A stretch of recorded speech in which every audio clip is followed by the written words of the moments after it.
Coucou tout le monde, je suis contente de vous retrouver. Ou de me retrouver ici devant vous. Je fais cette vidéo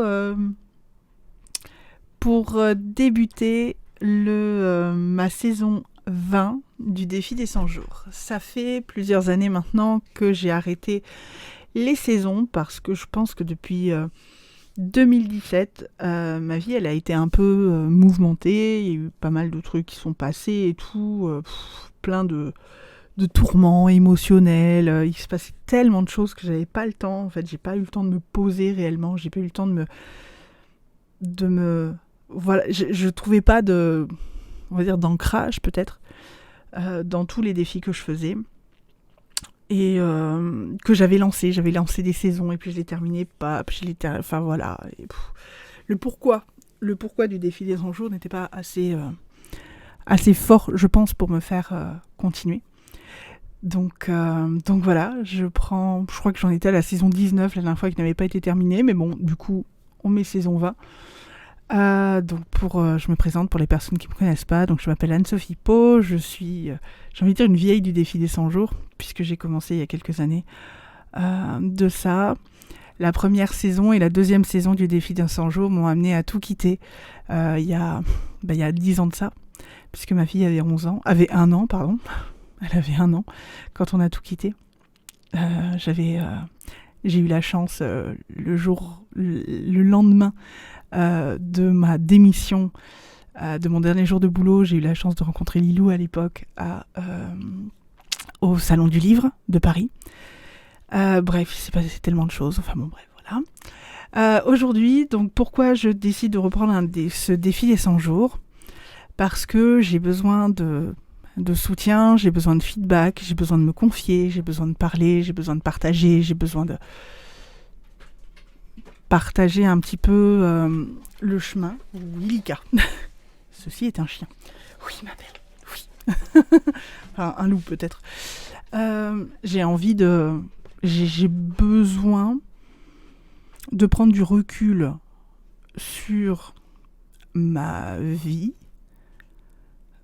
Et ces moments de vidéo vont être ces moments pour moi de recul sur ma vie, un petit peu comme je le ferais avec un psy.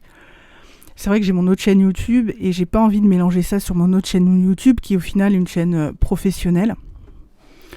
Et là, ce sera ici plus même si la chaîne YouTube est accessible pour tout le monde, mais ce sera plus vraiment un lieu où me confier sur un petit peu mes états d'âme, ce que je vis, ce que je pense. Voilà, un moment aussi de recul. Je sors d'un burn-out qui m'a bloquée dans toutes mes activités pendant 1 an et demi. Donc de fin 2019, enfin de 1er janvier 2020 au mois d'août 2021. Donc c'était une très très longue période. Pour moi, sachant que je suis quelqu'un qui travaille beaucoup. Et là, j'avais perdu aussi mon pourquoi, toutes les motivations, tout. Pour toutes les personnes qui me connaissent pas, je suis passée par plein d'étapes. Professionnellement, je suis thérapeute, je suis clairvoyante. Là aussi, le défi des 100 jours m'a amenée à développer des capacités qui sont juste hallucinantes. Je capte des choses et surtout je vois des choses chez les gens qui me permettent de les guider. Et du coup, suite à ce burn-out, j'ai réalisé que j'avais un côté très spirituel, très ésotérique, dans laquelle je vis depuis que j'ai 16 ans, puisque mon premier site internet, je l'ai créé quand j'avais 16 ans.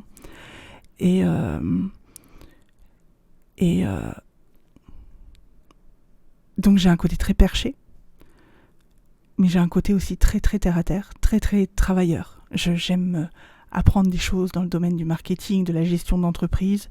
Je suis à mon compte, j'ai une société qui a été mise un petit peu entre parenthèses pendant 1 an et demi. Et voilà, il y a j'ai ces deux côtés de moi. Et mon défi, en fait, là, avec mon retour de l'activité, ce truc qui a popé, ce regain, je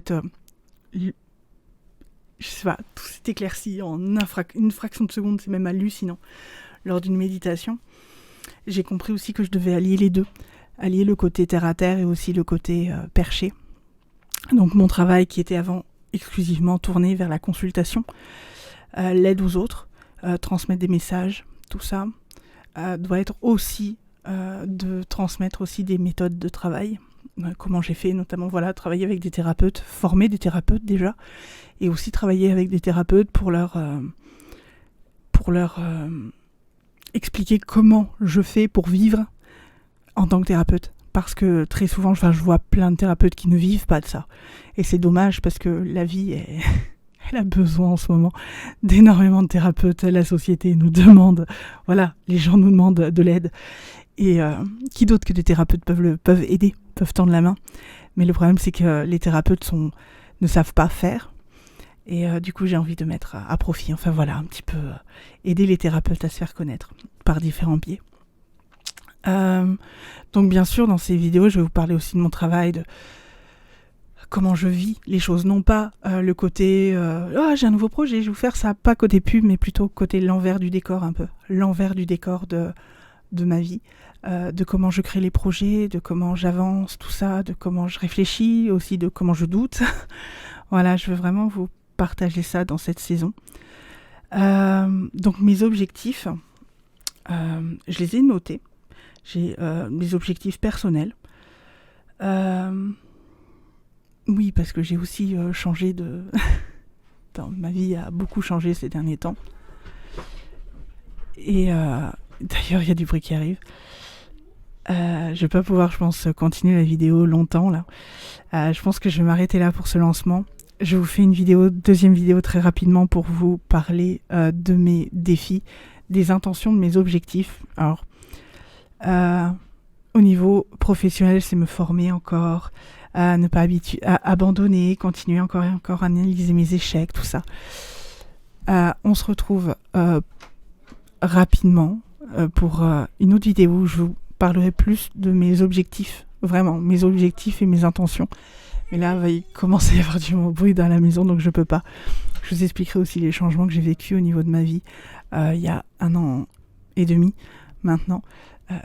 Tout va très bien, tout est parfait, je suis enfin stable émotionnellement. Je vis avec des personnes relativement stables émotionnellement, relativement quand même. Mais donc je prenais le temps un petit peu là pour faire cette vidéo, pour vous la mettre en ligne aujourd'hui, le 1er février, qui est le premier jour de mon défi. Et puis je vous refais une vidéo très rapidement pour vous parler plus profondément des objectifs, mais je les mettrai aussi en ligne sur le site du défi. À tout bientôt et puis au plaisir de vous lire, de lire vos commentaires et d'échanger avec vous.